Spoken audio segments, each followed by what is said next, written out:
মাথা গরম করে কোনো লাভ নেই। চলেন ম্যাডাম, চেষ্টা করে তো দেখলেন, শুধু শুধু 20-50 হাজার টাকা খরচ হয়ে গেল, কাজের কাজটা ঠ্যাঙ্গাও হলো না। বেলা অনেক হয়েছে, আরো বেশি দেরি হলে প্রথম দিনই বিকাল পর্যন্ত ভিক্ষা করতে হবে, তাই দেরি না করাটাই বুদ্ধিমানের কাজ। চলুন। ইউ স্কাউন্ডার, আমি তোকে খুব আরে আরে কই যান না,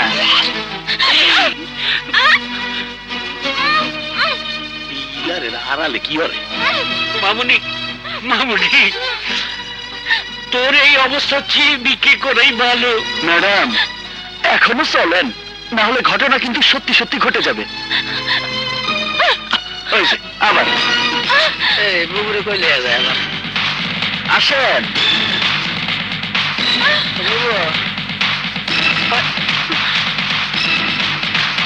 আমরা বুবু আরে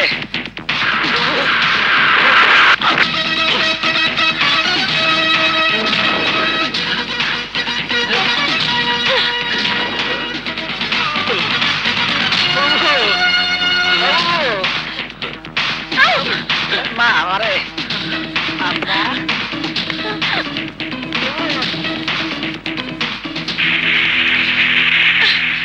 ও ম্যাডাম, আমি কি বলেছিলাম মনে আছে?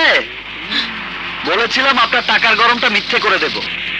আরো বলেছিলাম আপনার কুকুর কেনার লাখ টাকা জোগাড় করার চেয়ে এই হাত পেতে পেটের ভাতের জন্য 1 টাকা জোগাড় করা অনেক পরিশ্রমের কাজ। আরে ও খালা, এদিকে আসো। আইতাছি বাজান। ম্যাডামরা একটু ভালো করে সাজায় দাও, যাও। মা, এই কাপড়ে তোমার কেউ ভিক্ষা দিব না, পাগল কইব। আহো কাপড়টা পাল্টায় যাও ম্যাডাম, যাও।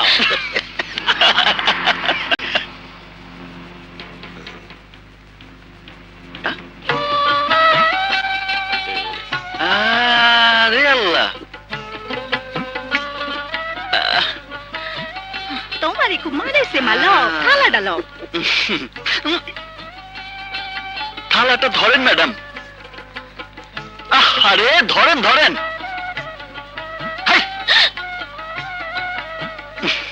কি হইল মা, থালাটা ধরো। থালাটা ধরেন ধরেন। বড়ই সুন্দর। এবার যান, লক্ষ্মীমের মতো ভিক্ষা শুরু করে যান। আরে জানা ভাই, 1 টাকা ভিক্ষা দেবেন ভাই? না, 50 পয়সা দিলেন, 1 টাকাও দিলেন না। ভালোই দিছি, 50 পয়সা পছন্দ হয় না? যাবা তাদের ঘর।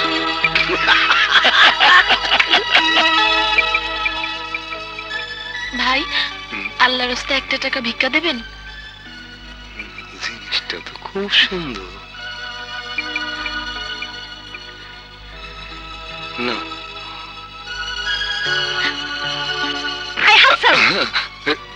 এমন যুবতী মাইয়ারাও রাস্তায় আইয়া ভিক্ষা করে, কোন জামানায় আইয়া পড়লাম? আগে বাসায় লও, আজকে তোমার চরিত্র ওয়াশ করুম। ওই বেটা, তুমি হাসো কেন? রং তামাশা দেখতেছো, গাড়ি চালাও।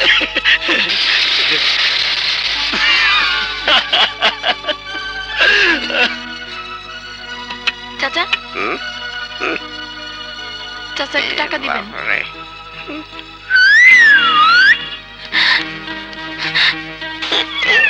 পুরা খটাস, স্টুপিড। এইবার বসবে, শরীরে তেল পাইয়া পড়বে। ও ম্যাডাম, আরে এদিকে আসেন। হয়েছে হয়েছে, আসেন আসেন আসেন। দেখি মাত্র এই কয়টা টাকা? ম্যাডাম, এই কয়টা টাকা ভিক্ষা করতে কত সময় লেগেছে দেখেছেন? 2 ঘন্টারও বেশি। এখন কি বুঝতে পেরেছেন ম্যাডাম? আমি আপনার কাছ থেকে দালালির ফিস নেবার জন্য আপনাকে হাসপাতালে নিয়ে যাইনি, নিয়ে গিয়েছিলাম ওই অসহায় ছেলেটির কষ্ট বোঝানোর জন্য। শুনুন ম্যাডাম, প্রাচুর্যের উপরতলায় দাঁড়িয়ে নিচের তলার গরিব মানুষগুলোকে ছোট চোখে দেখবেন না। ধনীর সুখের পাশাপাশি গরিবের দুঃখটাকে বোঝানোর জন্য আমি আপনার সাথে যে ব্যবহার করেছি, তার জন্য আমি সত্যি দুঃখিত।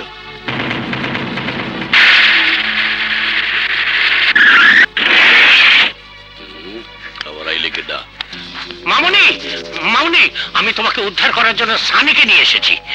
চৈতি, শুধু একবার বল, তোকে এই অবস্থা করার জন্য তোর সামনে ওকে কি শাস্তি দিলে খুশি হবি? কিছুই করতে হবে না। কিছু করতে হবে না? কি বলছিস তুই? এইসব ছোট লোকদের পোস্ট এক সময় এরা মাথার উপরে উঠে বসবে, তখন শত চেষ্টা করেও নামাতে পারবি না। সানি চুপ কর। যদি আমার জন্য কিছু করতেই চাস তাহলে আমাকে বাড়ি পৌঁছে দে।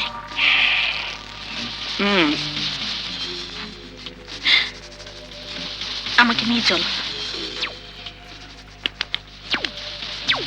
তোর চেহারাটা আমি খুব ভালো করে চিনে রাখলাম। চৈতি তোকে ক্ষমা করলো, আমি তোকে ক্ষমা করব না। বড় ভাই, মোগো দেশে একটা কথা আছে, আগের হাল যেদিক যায় পিছের হালও এদিকেই যায়। বুঝা বুঝাইতে চাইছি, বুঝতে পারছেন? আবার চাইয়ে রয়েছেন কে?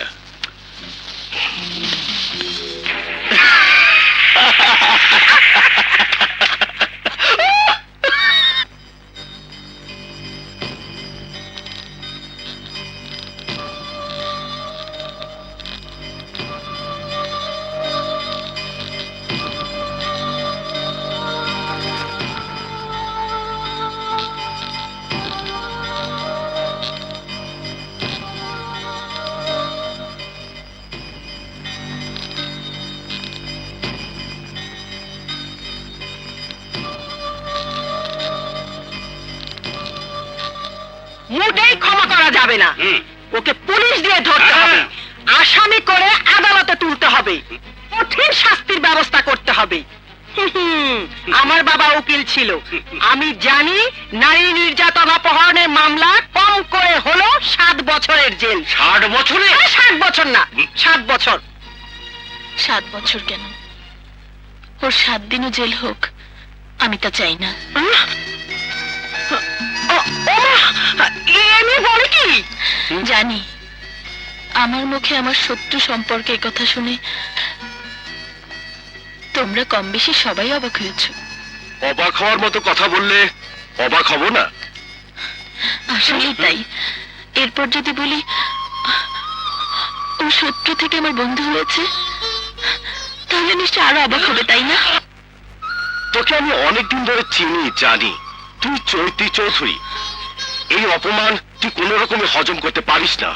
শোন শোন, তোর ধারণাটা আমাকে রাস্তায় দাঁড়িয়ে ভিক্ষা করানোর আগ পর্যন্ত ঠিক ছিল, কিন্তু কিন্তু যখন বুঝতে পারলাম 1 টাকা ভিক্ষার জন্য, সামান্য 1 টাকা ভিক্ষার জন্য অনেক কাকুতি মিনতি করতে হয়, যখন বুঝলাম 1 টাকা ভিক্ষা পেতে 10 বার 20 বার হাত পাততে হয়, তখন আমার সুখের সাথে গরিবের দুঃখটাকে তুলনা করতে গিয়ে হঠাৎ করেই বদলে গেলাম।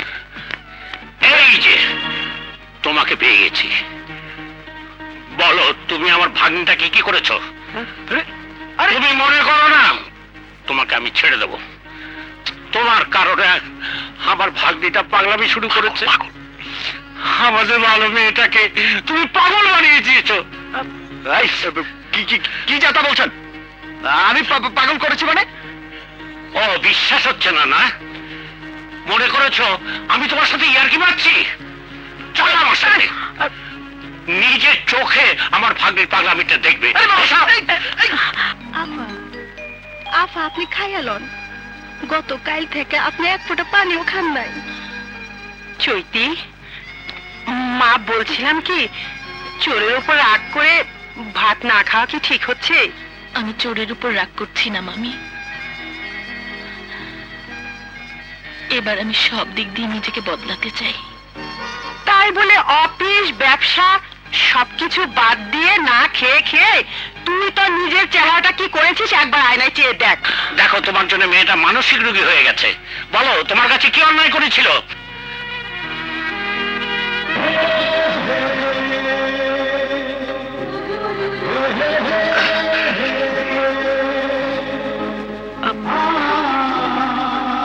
আমি ওর মা, তোমার সাথে ইকবাল যে ব্যবহার করেছে তা আমি শুনেছি।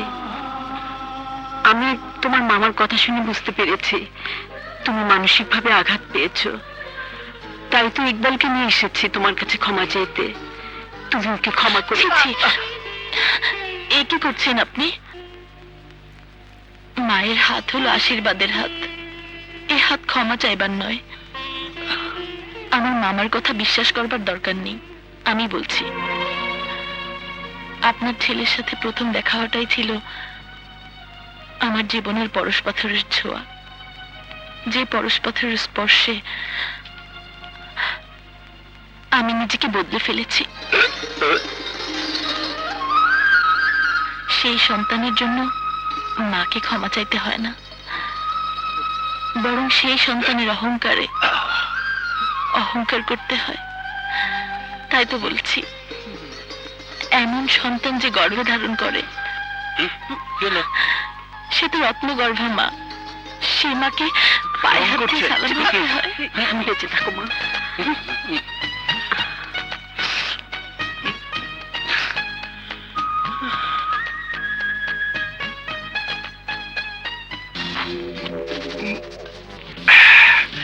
কে কাকে হারাতে চায় সে কথাটা আমি শুনতে চাই না। আমার একটাই কথা, আমি হারতে চাই না। চৈতিকে বউ করে পাবার জন্য সে কবে থেকে স্বপ্ন দেখা শুরু করেছি তার নিজেরই মনে নেই।